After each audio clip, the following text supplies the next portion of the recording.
Have you ever noticed how LGBT people are somehow the funniest ones at the party? Like everyone's personal serotonin booster? You're cracking jokes, owning the room, wearing something that says, "I survived trauma, but make it fashion." But then, when the lights go off and the music dies, it's just you, staring at the ceiling at 2 a.m., overthinking like an unpaid philosopher. Yeah, it's weird, right? You laugh louder, dress bolder, love harder, and still there's this quiet ache that never really leaves. People think you're living your best life, but in reality, you're just trying to live without falling apart inside. So maybe the question isn't, why are you lonely? Maybe it's, why does your soul feel like it's always searching for a home it's never seen before? You grew up learning how to make people laugh before they could hurt you. When your classmates made fun of that little too soft way you walked, you learned to turn it into a joke, because if you laughed first, they couldn't win. And over time, funny became your armor. You became the emotional support human of your friend group, the one who listened, comforted, and said, "It's okay, I'm fine." Spoiler alert, you were never fine.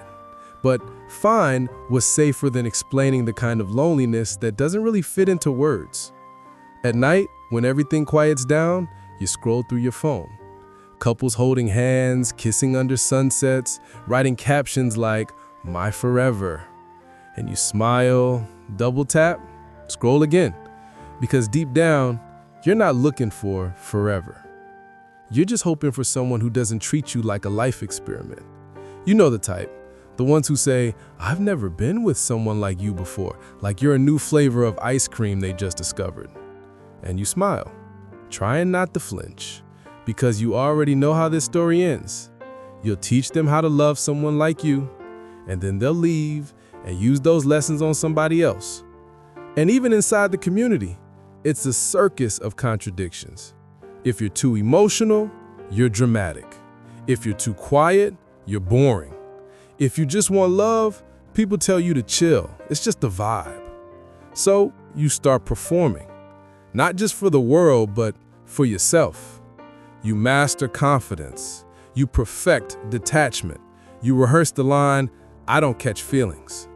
But when the party ends and everyone goes home with someone else, you realize you've built a whole personality around pretending you don't need what you crave the most. Connection. What you really want isn't attention. It's someone who sees you. The quiet parts, the awkward parts, the pieces you only show when you think no one's watching. Someone who doesn't just get you, but stays long enough to understand you. But the world doesn't make that easy, does it? So you tell yourself that loneliness is just part of being strong, and you wear it like a medal until one day you realize it's actually just a wound you've learned to hide well. Then one day, something small breaks your rhythm. Maybe it's an old photo you find. You, as a kid, before you learned to hide behind humor and self-control. That version of you didn't care who was watching. You just were. Unfiltered, unapologetic. And for a second, you missed them. Or maybe it's that night someone hugs you. Not the polite one-arm kind, but the kind that lingers. No questions, no expectations, just warmth. And suddenly, it hits you. You've been spending so much energy trying not to be too much that you've forgotten what it feels like to just be. You start realizing loneliness didn't come from being LGBT, it came from being misunderstood, from having to constantly translate your emotions into something the world would find acceptable. Every feeling you've ever had, you've had to explain, justify, edit down. And maybe that's why it hurts so deeply, because you've been loving in a language most people never bothered to learn. You've always had so much love to give, but you were trained to hand it out in tiny, measured doses. Enough to be liked, not enough to scare anyone away. Enough to be relatable, not vulnerable. And now, for the first time, you wonder, what if you stopped apologizing for how your heart works? What if being too much was just another way of saying you care deeply? Because maybe the world needs a little more too much. And then you start to see it. Loneliness, it's not your flaw. It's your proof that you still feel in a world that's gone emotionally on airplane mode.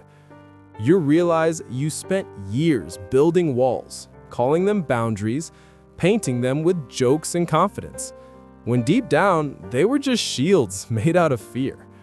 You call it independence, but honestly, it's just trauma with good lighting. You call it not needing anyone, but the truth is, you just learned that needing someone has consequences.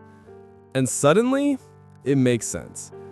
The reason LGBT souls often feel the loneliest isn't because they're unlovable, it's because they've had to build their own definition of love from scratch.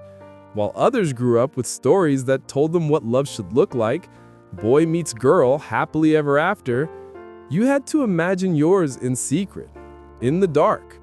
No guidebook, no role model, just you, guessing your way through feelings that no one ever prepared you for. And somehow, you made it here. Still feeling, still hoping, still trying. That's the wild part. Because when you love, you don't do it halfway.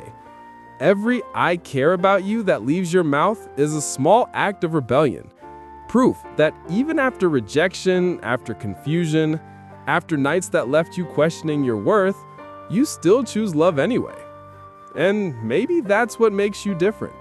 Not your orientation, not your labels, but your capacity to love deeply, even after the world tried to teach you not to. So maybe loneliness isn't a punishment. Maybe it's just your heart, echoing, still searching for people who speak its language.